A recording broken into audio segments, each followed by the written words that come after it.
So hello everyone, this animation shows a cantilever beam and we are having a long beam. Okay, in left side here you will find cantilever beam having UDL load over it. Below you will find a real example which we see in our surrounding, a cantilever beam carrying a uniformly distributed load over it. Okay, now in animations you can find one end is fixed and another is end is free.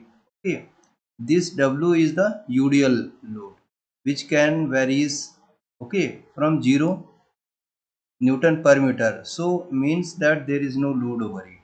So this yellow line is the axis of the beam, longitudinal axis. Now as you are increasing the W load, uniformly distributed load, see the deflection is increasing. Below here you will find maximum deflections 96.823, maximum slope it is 0.02369 radian. Okay, so you can get the real values. Okay, length, as you are making the length of the beam shorter, okay, the deflection is getting reduced. So what we know from the formula, okay, deflection is the WL to the power 4 upon ATI, okay, directly proportional to UDL load and directly proportional to the 4 power of length and inversely proportional to E and I. Similarly you can check for the slope also. Okay, so as you are going on increasing the W load, okay, the deflection and slope you can check here. Okay, let's increase its length to some extent.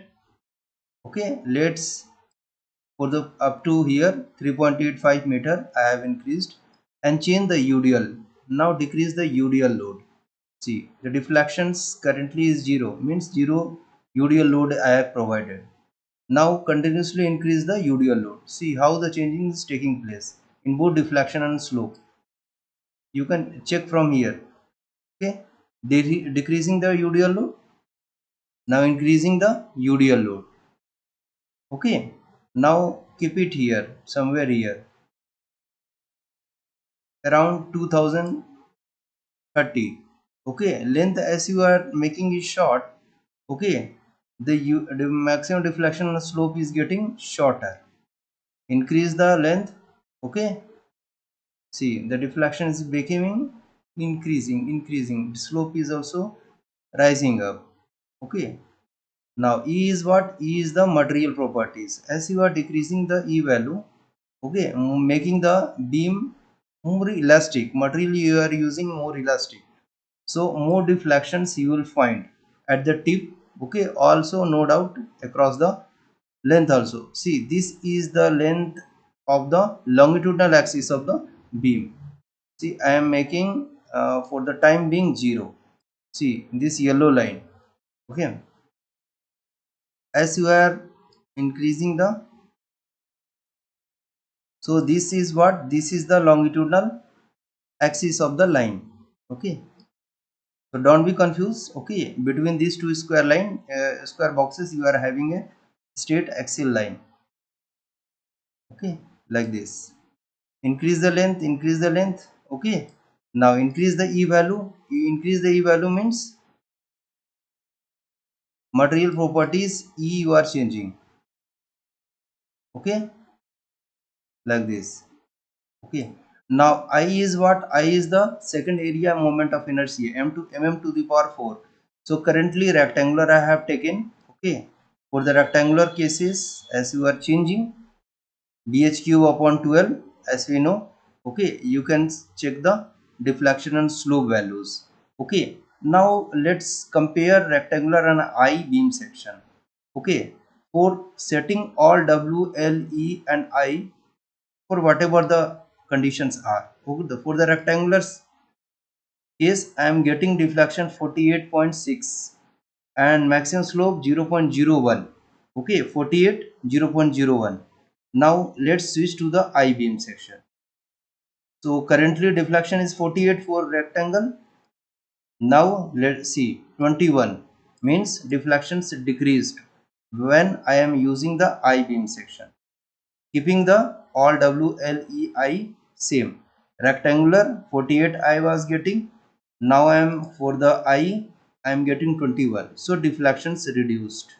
Similarly, in rectangle slope was 0.01.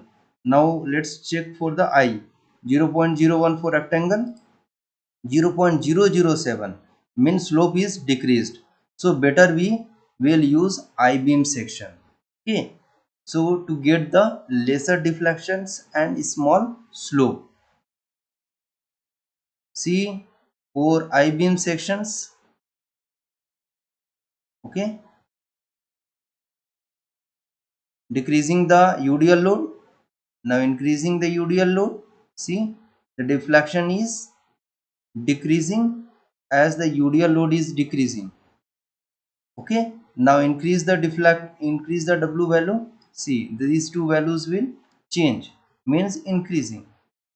Slope is increasing. Now let's set at somewhere 2060 Newton per meter. Length as you are changing shorter. Okay, deflections something values you are getting like this. As you are increasing the length, the more deflection and slope you will find here. Okay, now let's change the material properties of the beam. As you are increasing the E value, see what is happening. Okay, now for the I, second area moment of inertia you are changing, decreasing the second area moment of inertia, more and more deflections you are getting. Okay, now increase the second area moment of inertia. Okay, like this. So at highest value of I, you will be getting very small amount of deflections and very small amount of slope. So thank you all. That was for the cantilever beam for carrying the UDL load over it.